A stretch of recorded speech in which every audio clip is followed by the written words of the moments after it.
Crown Point Cabinetry congratulates the 2012 Houses Awards Best New Home category winner.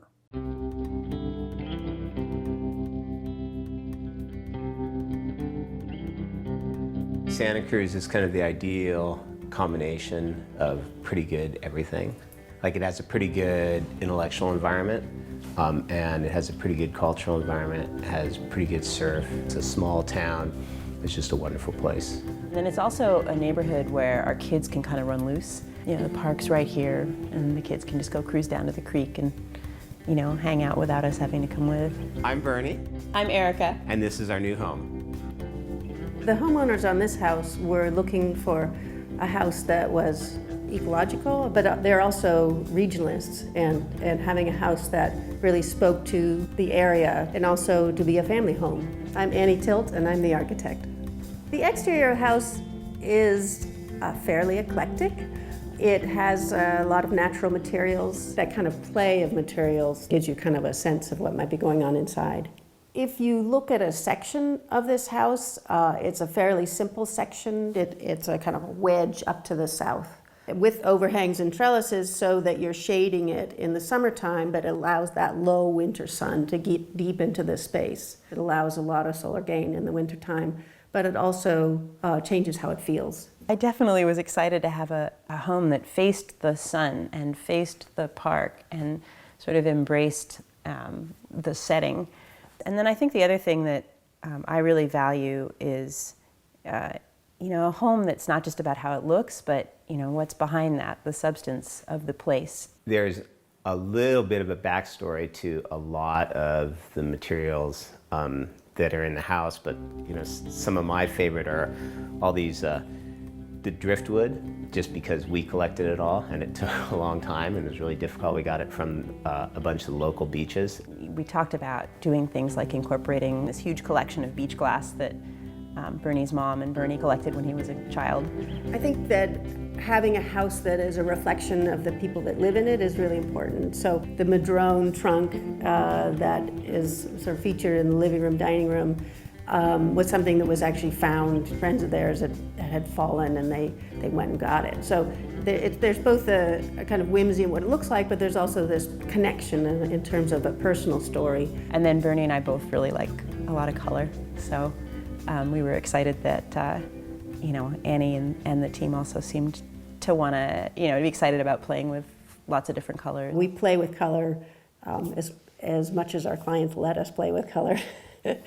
We thought we had to pick out one tile color, and we picked out, it was about our 9 favorite colors, and laid them out and showed them to Annie, and she said, great, let's go with those 9. I think that it is a reflection of the exuberance of both Bernie and Eric as individuals, but also as a family. We want the house, on the one hand, to give us a lot of space to spend time together as a family, and so this big open downstairs makes that really easy. And then we also tried to make some spaces where it was possible to get away and, you know, work quietly, whether that was for me or for, you know, my kids doing their homework or practicing guitar, and to sleep. There are a fair number of bedrooms in this house, so the trick was how to do that and still have interesting spaces in the living space below, because, you know, you could have a whole layer of bedrooms and then you get a nice 8-foot ceiling, and you don't have the light and whatnot. So the epiphany was sort of, well, let's take the master bedroom and put it on the end and connect it by a bridge.